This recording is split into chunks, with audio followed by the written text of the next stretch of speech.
Hello everyone, ये मेरा lecture number 10 है। मैंने अभी तक जो जो पढ़ाया है उसके बारे में सिर्फ टॉपिक्स बता दे रहा हूँ, क्या क्या मैंने पढ़ाया और आगे क्या पढ़ाना है मुझे। तो मैंने आपको पढ़ाया सबसे पहले कि what R D block elements. उसके बाद मैंने बताया कि डी ब्लॉक एलिमेंट्स का जनरल इलेक्ट्रॉनिक कन्फिगरेशन क्या होता है। उसके बाद मैंने बताया ट्रांजिशन मेटल्स के बारे में, क्या क्या बताया,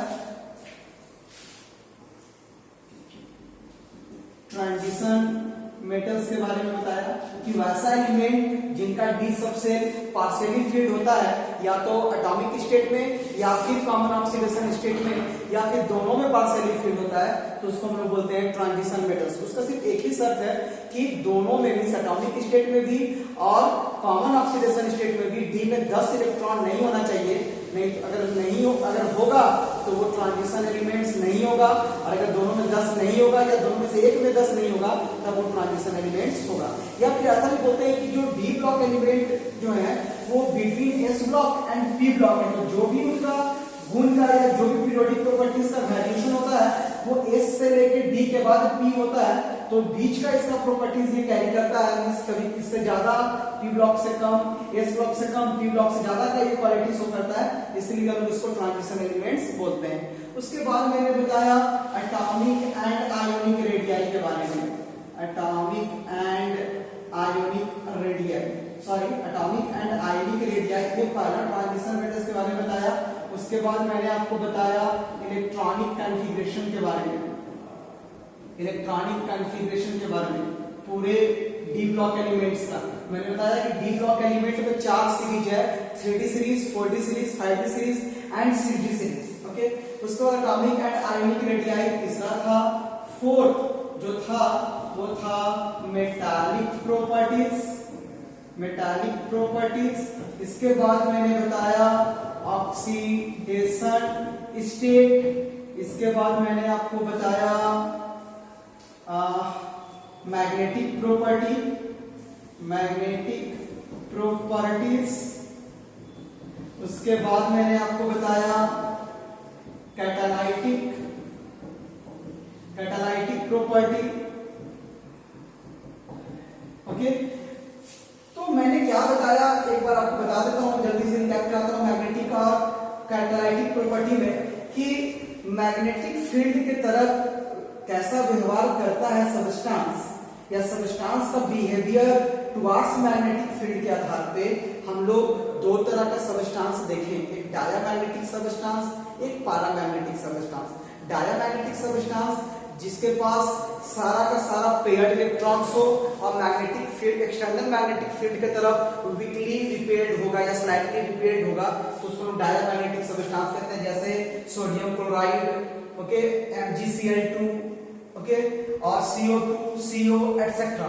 फिर मैंने बताया पैरामैग्नेटिक सबस्टांस, वैसा सबस्टांस जो एक्सटर्नल मैग्नेटिक फील्ड की तरफ स्लाइटली अट्रैक्ट होगा और उसके पास पेयर्ड इलेक्ट्रॉन के साथ साथ एक या एक से ज्यादा अनपेयर्ड इलेक्ट्रॉन्स होगा, जैसे में dioxygen, nitrogen dioxide NO2 means nitrogen dioxide, फिर nitric oxide means NO etcetera. इसके बाद मैंने बताया कि जो मैग्नेटिक प्रॉपर्टी है किसी भी सबस्टांस का, जो मैग्नेटिक मूवमेंट निकालते हैं, ट्रांजिशन मेटल आयन का जो हम लोग मैग्नेटिक मूवमेंट निकालते हैं वो ड्यू टू स्पिन मोशन होता है, इसलिए हम उसको एक फार्मूला से देते हैं कि म्यू स्पिन ओनली बराबर root under n+2 Bohr magneton, और एक बोर मैग्नेटॉन बराबर मैंने आपको बताया था 9.27 10⁻21 अर्ग पर गॉस ना, या फिर बोले हम लोग 1 Bm बराबर होता है EH divided by 4 pi MEC। और ये जो वैल्यू लाए हैं ये इसी से ड्राइव करके लेके आए हैं कि यहाँ पे चार्ज ऑफ इलेक्ट्रॉन या electronic charge, H Planck constant, Me mass of electron, और जो यहाँ पे C है ये वेलोसिटी ऑफ लाइट है। इसके बाद मैंने बताया कैटालाइटिक प्रॉपर्टी। मैंने बोला कि ट्रांजिशन एलिमेंट्स का एक विशेष गुण होता है कि वो कैटलिस्ट का काम करता है। क्यों करता है? क्योंकि ये वेरिएबल ऑक्सीडेशन स्टेट शो करता है, और इसके कैटालाइटिक एबिलिटी को हम लोग दो थ्योरीज के आधार पे डील कर सकते हैं, एक्सप्लेन कर सकते हैं।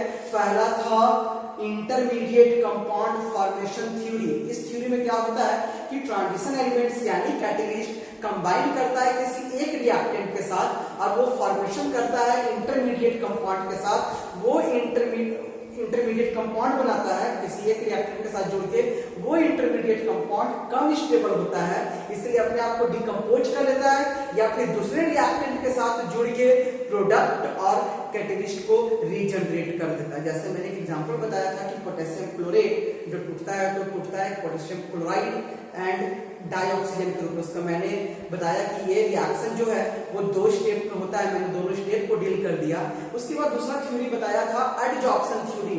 इस थ्योरी में क्या होता है कि रिएक्टेंट्स एडजॉर्ब हो जाते हैं at the surface of catalyst, जहां पे ये कंबाइन करके बनाते हैं प्रोडक्ट। जैसे मैंने एक एग्जांपल बताया कि ethene combines with dihydrogen in the presence of निकल कैटेलिस्ट और फॉर्मेशन करते हैं इथेन का, राइट। अब हम लोग बताएं कि कोई मेन इंपॉर्टेंट कुछ प्रोसेस देखें जो पी ब्लॉक एलिमेंट्स में पढ़ना था, जैसे में ओस्वाल्ड प्रोसेस, डेकन्स प्रोसेस, है ना, हैबर्स प्रोसेस, कॉन्टैक्ट प्रोसेस, और उसमें कौन कौन सा कैटलिस्ट का इस्तेमाल करते हैं, उसका रिएक्शंस कौन इन्वॉल्व किया था, क्या रिएक्शंस था उसका, और किसके मैन्युफैक्चर के लिए हम लोग करते हैं, ये मैंने बताया। इससे ऑब्जेक्टिव क्वेश्चंस भी बनता है कि which catalyst is used in Haber's process, तो द आंसर विल बी क्या होगा, आयरन और मोलिब्डेनम। डेकन्स प्रोसेस में हम लोग क्यूप्रिक क्लोराइड का इस्तेमाल करते हैं। कॉन्टैक्ट प्रोसेस में वेनेडियम पेंटॉक्साइड या वेनेडियम 5 ऑक्साइड का इस्तेमाल करते हैं, और ओस्वाल्ड प्रोसेस में प्लैटिनम और रोडियम का इस्तेमाल करते हैं। आज हम बताने जा रहे हैं बहुत इंपॉर्टेंट टॉपिक है कॉम्प्लेक्सिंग एबिलिटी। ये क्वेश्चन पूछता है कि ट्रांजिशन मेटल्स जो है वो कॉम्प्लेक्स कंपाउंड का फॉर्मेशन क्यों करते हैं, तो इस चीज का जो हम देखेंगे बहुत इंपॉर्टेंट टॉपिक है complexing ability.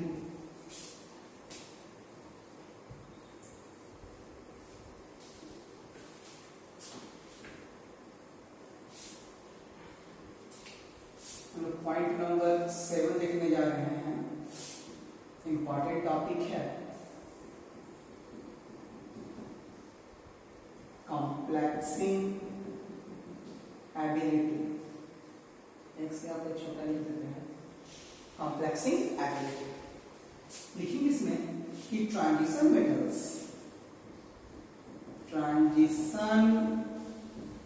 Metals have very high ability to form complex compounds due to following reasons। मतलब हम लिखें कि ट्रांजिशन मेटल्स के पास एक एक्स्ट्रा एबिलिटी होता है, बस बहुत अच्छा गुण होता है कि वो कॉम्प्लेक्स कंपाउंड का फॉर्मेशन करते हैं निम्नलिखित कारणों से।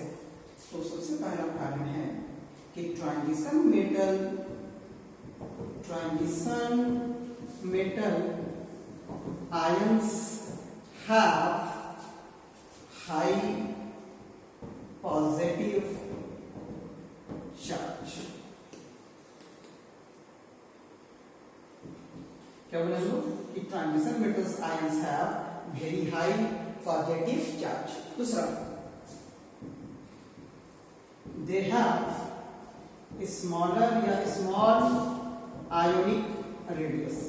जितना पॉजिटिव चार्ज होगा और जितना छोटा आयनिक रेडियस होगा उसका कॉम्प्लेक्सिंग एबिलिटी उतना ज्यादा होगा। मींस जितना ज्यादा E/R रेशियो होगा ना उसका कॉम्प्लेक्सिंग एबिलिटी उतना ज्यादा होगा। तीसरा, they have vacant d orbitals in the valence shell which can accommodate करना मीन्स शामिल करना, कंटेन करना, which can accommodate electron pairs donated by ligands। जो लिगेंड्स इलेक्ट्रॉन को डोनेट करते हैं, लिगेंड्स ऐसा स्पीसीज होता है जो इलेक्ट्रॉन पेयर को डोनेट कर सकता है और ये काम करता है लेविस बेस का। मैंने आपको बताया है पी ब्लॉक एलिमेंट में कि लेविस बेस वो स्पीसीज होते हैं जो इलेक्ट्रॉन पेयर को क्या कर सकते हैं, डोनेट कर सकते हैं। जैसे कुछ हम लोग एग्जांपल देख लें कि cobalt triple plus plus 6NH3 है ना, ये बनाएगा CONH3 का हल 6 और इस पे हम लोग कोऑर्डिनेशन इस पेयर पे ट्रिपल प्लस आयन देंगे। ये हमारा मेटल आयन है, मेटल आयन, ये हमारा लिगेंड है और ये हमारा कॉम्प्लेक्स आयन है। बताते हैं कि कैसे ये इलेक्ट्रॉन, इसके पास वैकेंट ऑर्बिटल कहाँ खाली है और कैसे ये इलेक्ट्रॉन पेयर को ये एक्सेप्ट करता है।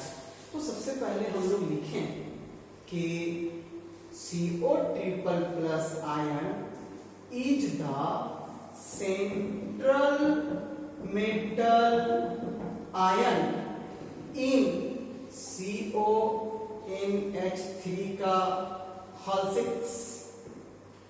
Triple plus ion.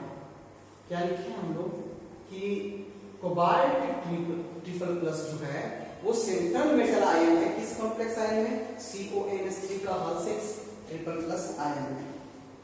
ओके, लिखते हैं हम लोग कि इलेक्ट्रॉनिक कॉन्फ़िगरेशन देखें हम लोग कोबाल्ट का, तो एटॉमिक नंबर बच्चा इसका होता है 27। अगर इलेक्ट्रॉनिक कॉन्फ़िगरेशन करें तो argon argon 3d7 4s2, right. लेकिन अगर हम इसका कोबाल्ट ट्रिपल प्लस आयन का देखें ना तो लिखेंगे आर्गन 3d6 4s0। लिखते हैं कि valence shell electronic configuration of cobalt triple plus ion इन कौन स्टेट, ग्राउंड स्टेट होगा 3d 4s और 4p। तो इसमें 3d फर्स्ट एक, इसमें 3। ओके, डी में 6 इलेक्ट्रॉन भरना है तो 1 2 3 4 5 एंड 6, 1 2 3 4 5 एंड डबलिंग रूल के अकॉर्डिंग 6। ओके, हम लोग देखेंगे कि इतना भरने के बाद हम लोग देखेंगे कि इसमें ये वैलेंस इलेक्ट्रॉनिक कॉन्फ़िगरेशन का ग्राउंड स्टेट का है। अगर हमको लिखना पड़े कि valence shell electronic configuration of cobalt triple plus ion इन इसके लिए तो CONH3 का हल 6 ट्रिपल प्लस आयन क्या होगा, इसमें जो 3d में जो अनपेयर्ड इलेक्ट्रॉन्स है अमोनिया उसको पेयर अप कर देगा और कुछ ऐसा d में हो जाएगा, 1 2 3, ये यहाँ पे पेयर हो जाएगा, फिर ये भी यहाँ पे पेयर हो जाएगा। देखिए तो वैकेंट ऑर्बिटल है जो अमोनिया के द्वारा दिए गए इलेक्ट्रॉन पेयर को ये क्या कर सकता है, एक्सेप्ट कर सकता है। कुछ ऐसा होगा, यहाँ पे 2 2 1 2 1 2 1 2 1 2। अमोनिया का हम लोग स्ट्रक्चर कुछ ऐसा देखे थे कि अमोनिया के पास एक लोन पेयर होता है, राइट। स्ट्रक्चर इसका ट्राइगोनल पिरामिडल होता है, ठीक ना, 107.8 डिग्री का बॉन्ड एंगल होता है, ठीक। तो यहाँ पे हम देखेंगे कि ये जो इलेक्ट्रॉन जो दिया हुआ है वो अमोनिया के द्वारा दिया हुआ है इलेक्ट्रॉन पेयर। हमको 6 घर चाहिए, तो घर में लीजिएगा 1 2 3 4 5, इसको भी ऑक्यूपाई करेगा ये अमोनिया। और हाइब्रिडाइजेशन देखिए यहाँ से लेके पूरा यहाँ तक है, मींस हाइब्रिडाइजेशन हो गया d का 2 ऑर्बिटल, s का 1 और p का 3, d2sp3 हाइब्रिडाइजेशन हो गया। तो देखिए कैसे एक्सेप्ट किया, अगर इसका वैकेंट ऑर्बिटल नहीं होता तो ये इलेक्ट्रॉन पेयर को एक्सेप्ट कर सकता, नहीं कर सकता ऑब्वियसली, लेकिन इसके पास था तो ये इलेक्ट्रॉन पेयर को क्या कर सका, एक्सेप्ट कर सका। अगर मान लीजिए कि ये फील्ड अप होता तो अगर 4s 4p 4d में भी हम लोग देखते कि वहां भी क्या बॉक्स d ऑर्बिटल खाली रहता, जिसमें जाकर हम इलेक्ट्रॉन पेयर को क्या कर सकते हैं, दे सकते हैं, राइट। जैसे अगर आपको एग्जांपल देखना ही है तो आप इधर देख लीजिए,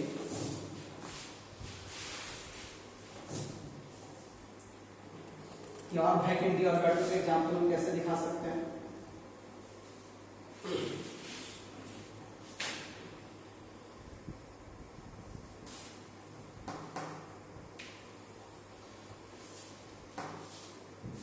जैसे हम देखें कि cobalt triple plus ion plus 6 minus ion, तो लोग इसको लिखेंगे COF6, कितना minus ion, triple minus ion, 6 plus था, 6 माइनस था, 3 गया तो 3 माइनस बचा इसके पास। ओके, अगर हम लोग देखें इसमें तो कुछ ऐसा देखेंगे कि जैसे सबसे पहले लिखे हम लोग कि कोबाल्ट का इलेक्ट्रॉनिक कॉन्फ़िगरेशन, या इसमें भी लिख सकते हैं कि cobalt triple plus ion is the central metal ion in this complex ion, right। अब कोबाल्ट का फिर से हम लोग इलेक्ट्रॉनिक कॉन्फ़िगरेशन करें तो लिखेंगे argon 3d7 4s2, cobalt triple plus ion का लिखें तो argon 3d6 4s0, valence shell electronic configuration of cobalt triple plus ion, है ना। इन ग्राउंड स्टेट में तो कुछ आप ऐसा देखिएगा, इन ग्राउंड स्टेट तो कुछ ऐसा होगा कि 3d 4s एंड 4p,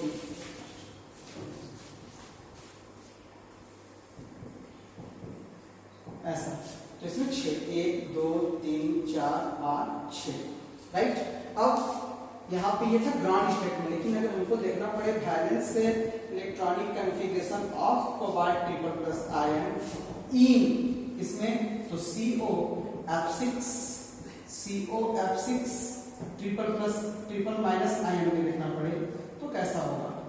हम लोग जानते हैं कि फ्लोरीन जो फ्लोराइड होता है वो आपका वीक फील्ड लिगेंड होता है, ठीक है, स्ट्रॉन्ग लिगेंड नहीं है, वीक लिगेंड है, तो वो ये जो अनपेयर्ड इलेक्ट्रॉन इसको पेयर अप नहीं करा पाएगा।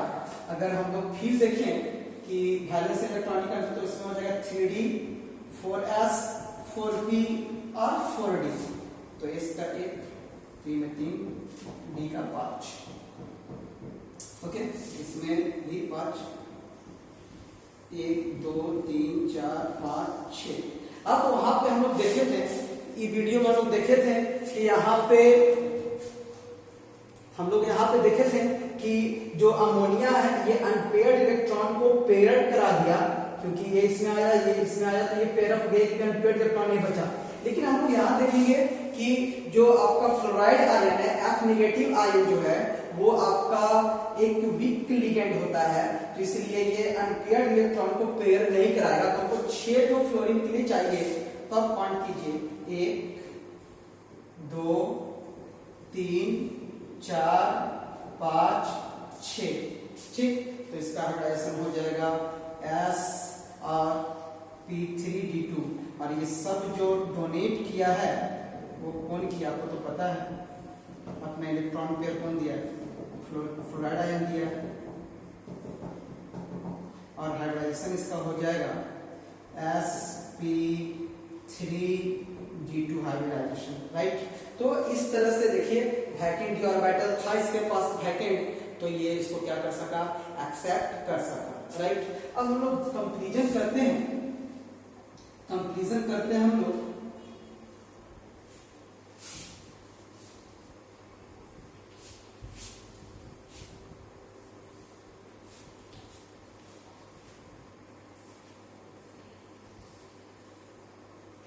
लोग इसमें कंपैरिजन देखते हैं कि comparison between indium triple plus ion and iron triple plus ion. Comparison देख रहे हैं हम लोग, तो एक तरफ लिखें इंडियम ट्रिपल प्लस और एक तरफ लिखें आयरन ट्रिपल प्लस। तो सबसे पहले हम लोग आयन को लिखें, ये आयन था, इसके बाद इसका चार्ज लिखते हैं। तो चार्ज आप देख रहे हैं +3, यहाँ भी आप देख रहे हैं +3। इसका रेडियस देखते हैं, चार्ज को डिनोट करते हैं ई से और रेडियस को डिनोट करते हैं स्मॉल आर से। तो इसका होता है 0.80 और इसका होता है 0.65।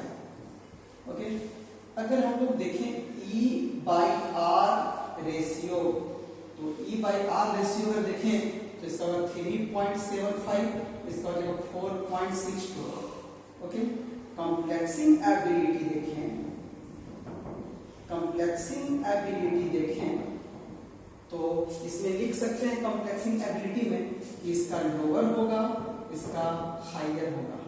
लिखेंगे कि greater the E/R ratio of transition metal ions, transition metals ions greater will be, ज्यादा होगा, greater will be it's complexing ability. क्या समझें कि जितना ज्यादा E/R रेशियो का वैल्यू होगा उसका कॉम्प्लेक्सिंग एबिलिटी उतना ज्यादा होगा। इसका E/R का रेशियो 3.75 है, इसका 4.62 है, तो ज्यादा किसका होगा?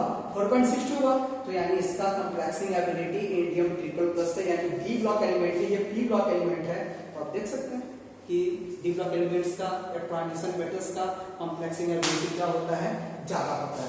तो अगर हम लोग कुछ ऐसा दिखाएं डी ब्लॉक एलिमेंट में,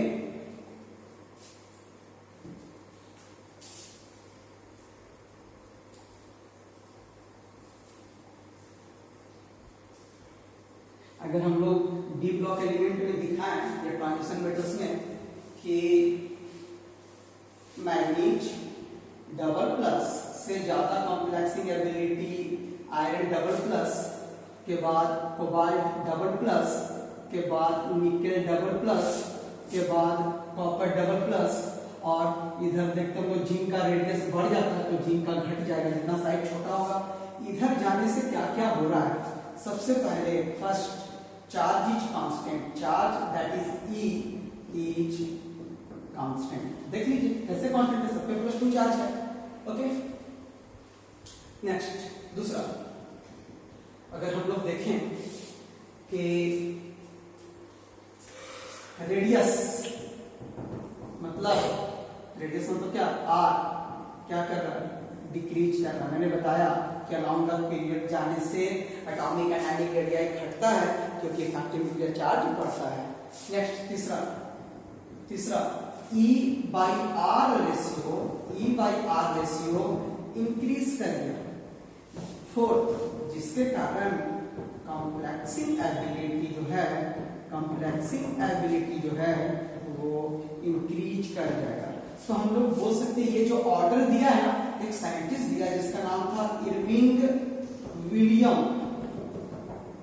नेचुरल ऑर्डर ऑफ, देखेंगे कि इट इज कॉल्ड, इस सीरीज को हम लोग बोलते हैं it is called Irving William natural order of complexation. ठीक है, अब हम लोग नेक्स्ट वीडियो में देखेंगे इंटरस्टिशियल कंपाउंड्स के बारे में और एलाइ के बारे में। Thank you.